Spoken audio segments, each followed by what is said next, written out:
Welcome friends. अगर आप देर तक बैठकर काम करते हैं और ये सोचते हैं कि आपको आगे चल के स्लिप डिस्क या बैक पेन की समस्या ना हो, तो एक चीज़ जो आपको सबसे ज़रूरी अचीव करनी होगी वो है good stable core. Working professional series के पिछले 3 वीडियो में ये हमने देखा था कि हमें अपने हिप की कुछ स्पेसिफिक मसल्स को जो कि बैक पेन पैदा करती हैं को काउंटरैक्ट करने के लिए डायनामिक फ्लेक्सिबिलिटी और स्टैटिक स्ट्रेचिंग एक्सरसाइज करनी चाहिए।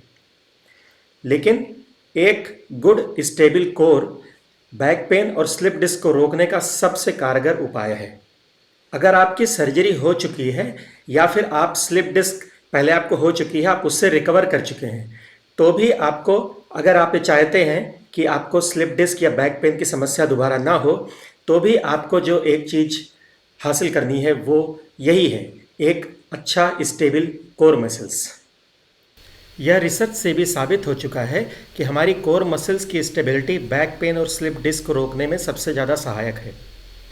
तो एक गुड स्टेबल कोर को बनाने के लिए हमें अपनी कोर मसल्स को कुछ खास तरीके से ट्रेन करना होता है।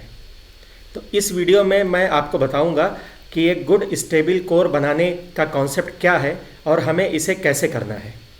तो मैं हूं डॉक्टर विवेक सोनकार, ऑर्थोपेडिक सर्जन, और आइए चलिए शुरू करते हैं वीडियो।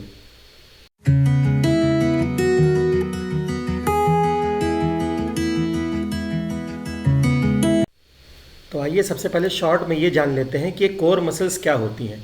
तो कोर मसल्स ये होती हैं हमारी, इसमें हमारे पेट के आगे की एंटीरियर एब्डोमिनल मसल और पीछे की, पीठ के पीछे की मसल और बैक की और दोनों साइड की मसल जो ट्रांसवर्स एब्डोमिनस मसल, और उसके अलावा हिप की मसल्स, ये मोटी मोटी ये 4 ग्रुप ऑफ मसल्स इसमें शामिल होती हैं। और ये सारी मसल्स हमारी स्पाइन को, यानी हमारी रीढ़ की हड्डी और डिस्क को सस्पेंड किए रहती हैं, यानी उसको स्टेबिलिटी प्रदान करती हैं। जैसे कि एक पुल का केबल पुल को सस्पेंड किया रहता है, सस्पेंशन ब्रिज आपने देखा होगा, तो उसमें जैसे केबल उसको सस्पेंड कर रहती है, वैसे ही ये सारी मसल्स हमारे स्पाइन को सस्पेंशन और मजबूती प्रदान करती हैं।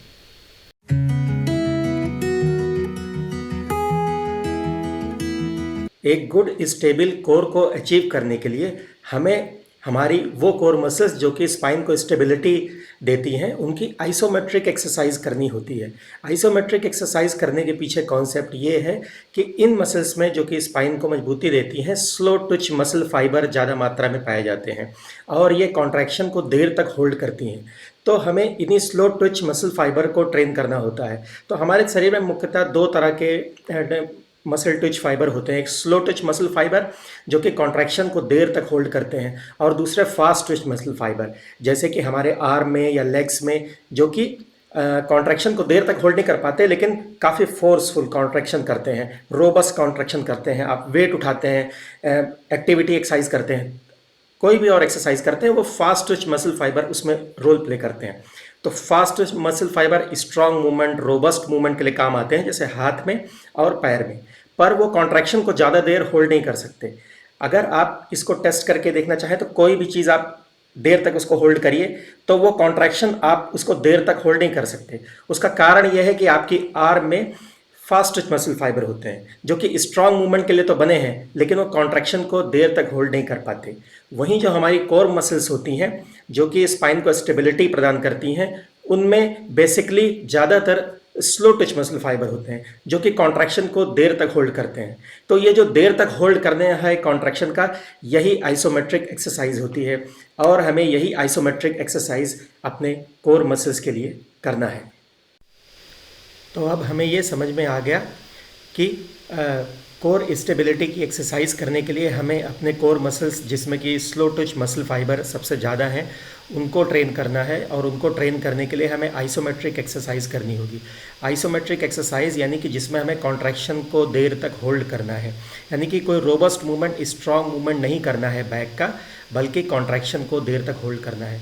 तो इसलिए जितनी भी हमारी कोर स्टेबिलिटी एक्सरसाइजेज हैं, उसमें एक बेसिक पोजीशन हमें मेंटेन करनी होती है जो कॉन्ट्रैक्शन को होल्ड करती है, उसको हम डेड बग पोजीशन बोलते हैं।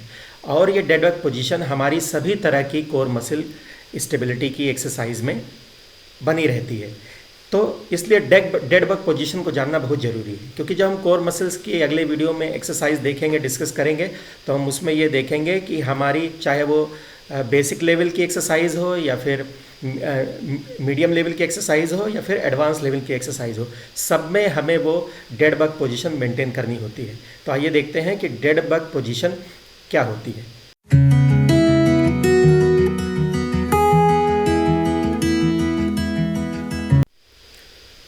डेड बग पोजीशन के लिए हमें सीधा लेट जाना है और उसके बाद अपने पेट को अंदर की तरफ, यानी कि ज़मीन की तरफ खींच के रोकना है। थोड़ा सा पेट को अंदर की तरफ खींच के रोकना है और अपनी पीठ के सिरे को नीचे ज़मीन से लगाना है, यानी बेड से, जिस पे भी आप एक्सरसाइज कर रहे हैं उससे लगाना है।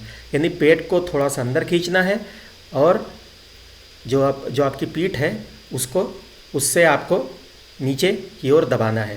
तो इस पोजीशन में होल्ड करके रखना है, इसको डेड बग पोजीशन बोलते हैं। अब हम जो एक्सरसाइजेज जो भी करेंगे कोर मसल्स की, उसमें ये एक डेड बग पोजीशन इसको मेंटेन करेंगे, क्योंकि डेड बग पोजीशन उन स्लो टच मसल फाइबर की आइसोमेट्रिक एक्सरसाइज करने के लिए बहुत ही ज़रूरी होती है।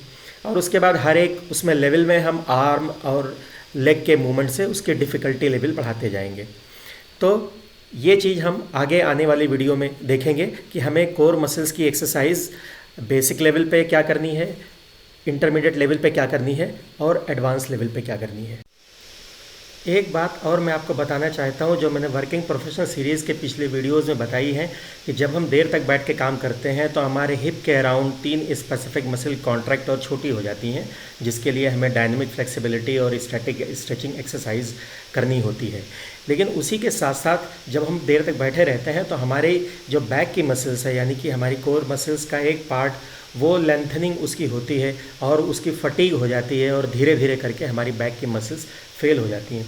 तो ये दोनों फैक्टर, यानी हिप की कॉन्ट्रैक्टेड मसल और बैक की लेग्स और फेल्ड मसल, ये दोनों मिल के एक मसल इम्बैलेंस क्रिएट करती हैं और जिसकी वजह से हमें बाद में बैक पेन और आगे चल के स्लिप डिस्क हो जाता है।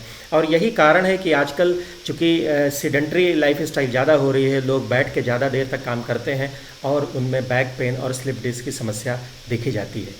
तो इस वीडियो से आपको उस कोर मसल्स की स्टेबिलिटी एक्सरसाइज करने का कॉन्सेप्ट क्लियर हो गया होगा।